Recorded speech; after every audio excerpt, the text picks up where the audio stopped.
Hi, good evening.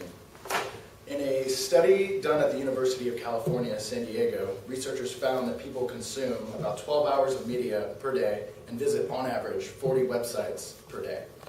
In contrast, in 1960, only 5 hours of media were consumed daily. Clearly, our society depends on our systems of technology to go through our day-to-day lives more than ever.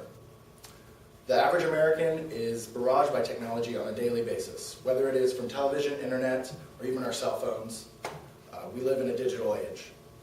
While the benefits of technology are boundless and make our lives more connected and our toils easier, sometimes too much of a good thing can be bad.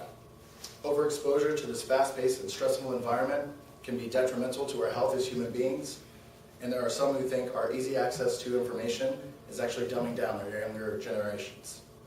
Now, I am no hater of technology myself, and as a graphic designer, it helps me every day to do what I do. I'm also not preaching that we should cut ourselves off completely from technology, just that we should seek moderation in our usage. Whether to balance out our physical health, refocus our spiritual self, or just relax, it will always be important to find activities outside the world of electronics and digital screens to occupy yourselves. In a modern society that seems to be suffering more and more from stress-related maladies, the importance of unplugging and enjoying periods of quality relaxation is becoming increasingly apparent. According to our article, Understanding Stress on helpguide.org, discounting the effects of even seemingly insignificant stresses may be a mistake. The article tells us that our bodies do not distinguish between physical and psychological threats. So even when we are confronted with what we may consider everyday stresses like traffic or a busy inbox, our bodies react just as strongly as if we were facing a life or death situation. And the more our body's stress system is activated, the easier it is to trip and the harder it is to shut off. Long-term exposure to stress can lead to serious health problems. Chronic stress disrupts nearly every system in your body.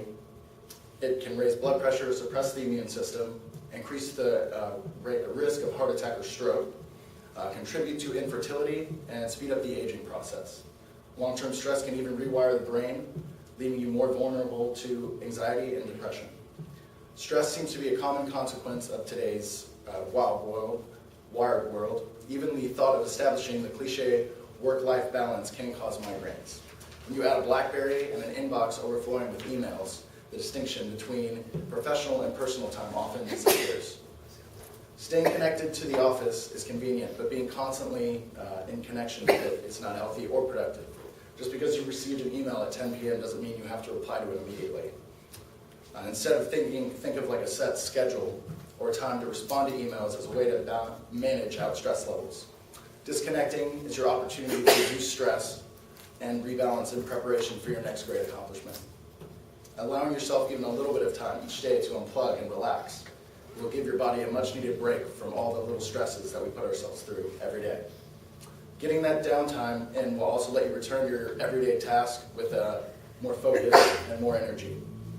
So when you plug back in, you'll be cool, calm, and ready to deal with whatever you've got on your plate. Some activities you want to pursue could be, reading a book, going for a walk, reconnecting with your personal relationships, even taking a nap qualifies. Bless you. Sorry. This issue has caused some reaction on a national level, causing organizers to set up a National Day of Unplugging, which is on March 4th from sundown to March 5th on sundown. Last year, according to Sabbath Manifesto, their event on Friday, March 4th, 2011, individuals, families, and community organizations across the nation reclaimed time, slowed down their lives, and reconnected with friends, families, and loved ones in their community. Another reason we shouldn't be overly dependent on technology is the possibility that our younger generations have shorter attention spans and are learning less than in the past decades. Mark Bauerlein of Emory University echoes the theme in his new data-filled book, The Dumbest Generation, which paints a picture of self-absorption, young people fascinated with themselves, with each other, but the least curious and intellectual generation in national history. Standing the Vietnam-era slogan on its head, "Don't trust anyone under 30."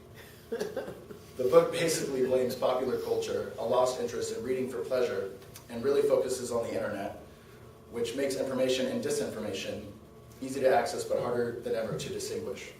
Bauerlein obviously is taking an extreme stand but it is hard to argue with the article dumbed down by Leanne George, who believes the new digital age is actually causing our younger generations to rewire their brains to adapt.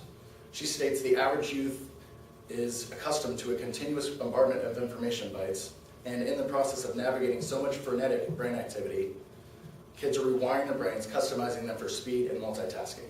But in reinforcing the neural pathways for these skills, some neuroscientists suspect they've been suppressing others, creating the very kinds of problems, albeit in a subtler form. Teachers are seeing in our nation's schools. According to Dr. Michael Merzenich, an international expert in brain plasticity and co-founder of the San Francisco-based fitness company Posit Science, if we are spending all this time doing online activities, what are we not doing? Reading less, having fewer face-to-face interactions? What are the cognitive tasks we're ignoring? Basically, what are the consequences of not doing these activities? Whether our view of technology is that it has helped our society rise to great heights and live a standard no one could have dreamt possible, or of Dr. Merzenich saying, all of the things that technology was supposed to make us better at, communicating, understanding, doing many things at once, we're doing worse. It is clear that unplugging from time to time has benefits that outweigh that of always being connected. Whether it is to manage stress, recharge, relax, or better ourselves mentally, taking a breather from our fast-paced world is not a bad thing from time to time. As the Roman philosopher Marcus Tullius Cicero once said, never go to excess, but let moderation be your guide. Thank you, Mr. Toastmaster.